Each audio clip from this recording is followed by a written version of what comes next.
Hello and welcome to this tutorial on compressors and how compression works.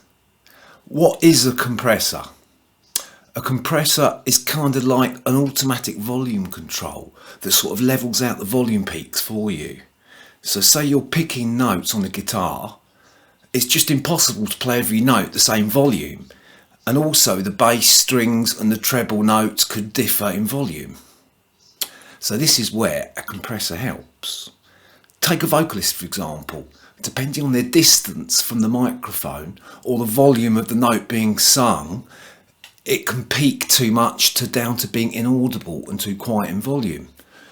Compressors can also be used to colour the sound. For example, the funky guitar sound that the Red Hot Chili's use. So where did compressors originate from? Compressors were first used to process the voice on the radio in the 1930s and 40s. One of the most sought after compressors made in the 1950s is the Fairchild 670. It has 20 valves, 11 hand-wired transformers, and it came in a hefty 6U rack space. And they're still found in top studios to this day, and they change hands for tens of thousands of dollars. Going on into the 1960s, tube-based compressors like Teletronic's, the LA2, were very popular. And in the 70s, one of the most popular compressors ever made is the Uri 1176. It's not valve, it's solid state, but the advantage that this had over its predecessors was that it had an adjustable attack and release, as well as a selectable ratio. The Uri 1176 was used by Dave Gilmour to play the solo on Another Brick in the Wall. He actually DI'd plugged straight into it with no amp to get that great guitar sound. Another example of using compressors to colour the sound. How are compressors controlled? The first control is the threshold, which is expressed in decibels in dBs. And basically this sets the volume, the point at which the compression will begin. The second control is the ratio, and it's expressed again in decibels in dBs. The ratio is the amount, the actual strength of compression to be applied. For example, say you've set a ratio of 4:1, the input signal has to cross the threshold by 4 dBs for the output to increase by 1 dB. So with the higher ratios, like 10:1 and 20:1, you can see how it will restrict the volume and it stops the peaks. So 2:1 is subtle compression, while 10:1 and 20:1 is known as heavy compression, as some people called slamming it. The final controls are the attack and the release. These are expressed in milliseconds. The attack determines when the compressor will begin, ranging from 1 millisecond up to 1 or 2 seconds, and the release is where the compression ends, again from 1 milliseconds up to about 2.5 seconds. Compressors come in many shapes and sizes, so let's take a look at a few now, starting with the Boss pedal compressor. On pedals they don't usually have the threshold and ratio control, instead they have a level control, which acts very similar to the threshold, with the ratio being fixed. So the more you turn up the level, the more compression you're going to have. The attack and release operate in the usual way, with the tone knob added as a useful extra, which means you can compensate for any treble loss, but if you get the attack right you shouldn't need it. On the MXR compressors, it has a sensitivity control instead of the level control, which you find on the Boss. But basically this is the threshold. And there's also an output volume control. And it also has an attack and release controls as normal. Even on some rack compressors, such as the Drama LX20, there isn't a ratio and threshold control. Instead, it has a compress control, which is similar to the level control on the Boss, or the sensitivity on the MXR.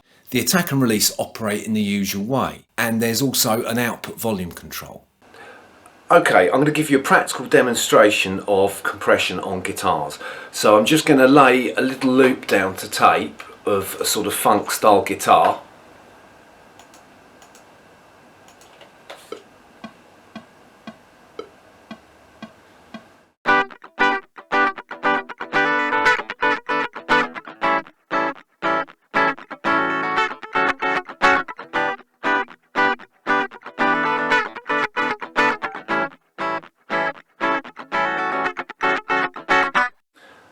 Okay, and staying at the same tempo, I'm also going to record a bit of picking guitar.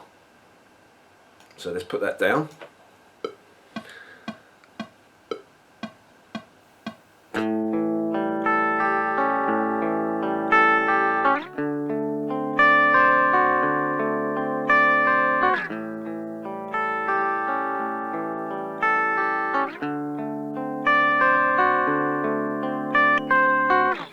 That'll do. So I've laid a couple of guitar bits down to tape. What I've done, I've put them in loop so they play back constantly. So let's take a look at the picking guitar first. I'm going to set the compressor controls up roughly, so I'm going to have the ratio quite high just so we get a lot of compression. If you notice there's a knee control, what the knee does, there's usually two types of compression, hard knee or soft knee. Hard knee means the compressor will start riding gain off the moment that the signal goes above the threshold. Whereas with the soft knee compressor, as it goes past the threshold, then it will gradually start to apply more and more compression. So let's set the ratio high. The knee will just go for normal hard knee. The attack, I'm going to set at 35 milliseconds, the release at about 60-70 milliseconds. Okay, the threshold, you want to set it so the quietest notes aren't having any gain ridden off, but they are off the loud. If you notice there's a gain reduction meter which shows you what's going on. So let's start the loop up and we'll set the threshold. So if I put the threshold on 0, you notice there's no gain being ridden off. So we want to bring the threshold up.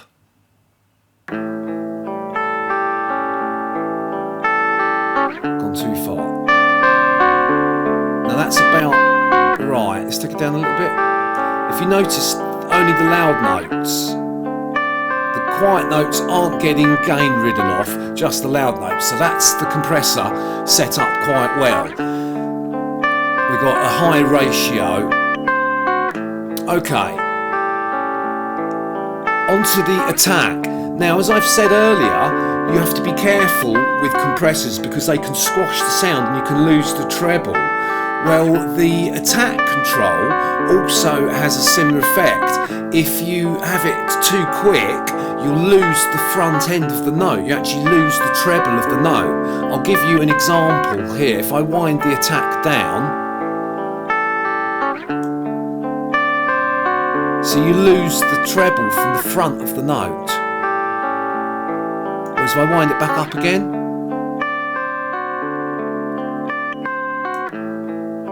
it allows the front of the note to come through, and back down again.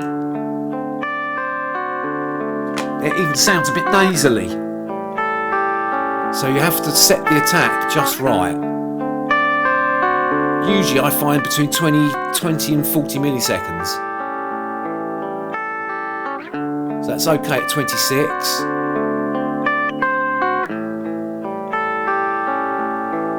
It's just starting to lose it a bit there, about 18 milliseconds. So let's put that back to about 30 milliseconds, 33 there. For release control, as you see, the release can go up to 2.5 seconds, which is okay which is fine if you're using a sound that has a really long sustain, like a vocal or a string sound on a keyboard, or maybe a sustained chords. You might want to have the compressor help, it will just hold the note for you. On pedals, the release control is called sustain. I mean, it is actually release, but they just called it sustain because it sounds better for guitarists. But actually it's the same thing, release and sustain. So let's put the release back down to about 70 milliseconds. So there you go. Now I'll demonstrate with the compressor off and on. So this is compressor off. As you notice, the volume's all over the place. It's up and down like a yo-yo. And that's really evened it out. Off again.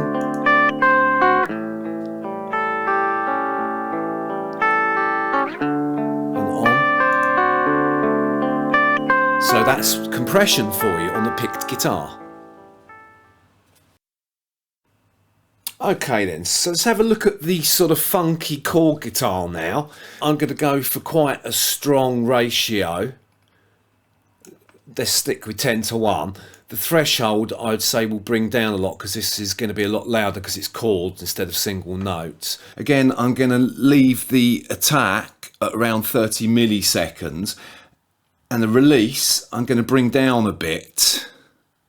Simply because, again, the picking notes were sustaining, whereas this is chords, so they're shorter notes and they chop a bit.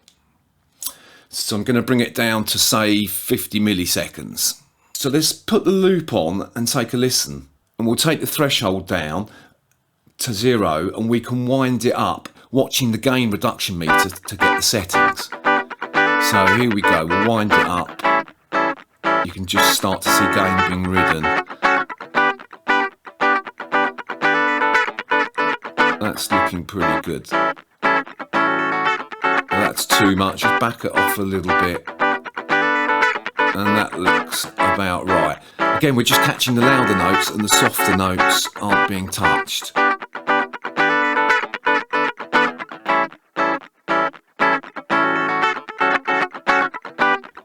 I'll show you what it sounds like when you really compress it. If I take the threshold up and really squash it, that's actually sounding quite nice about there, isn't it? So, okay, I'll demonstrate to you the attack again. So if we wind the attack down, you're going to lose the front of the note and all the treble. So the attack's on 30 at the moment. Let's wind it down to 0. And all the front end's gone. Let's wind it back up again. And the front end's back.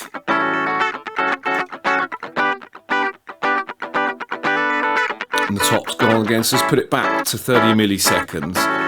Okay, so that's basically the comp. I know it's quite heavy comping, but it sounds good. And as I say, you can actually use compression as an effect in its own right. So now I'll demo you it. Okay, so I'll give you... Okay, so we're going to bypass it now so you can hear it before and after. Off. And on.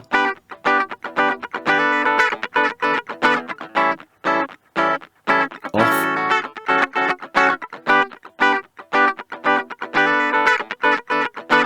And on. And off. And back on again.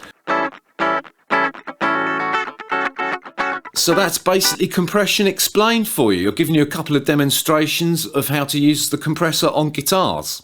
I hope that's useful to you.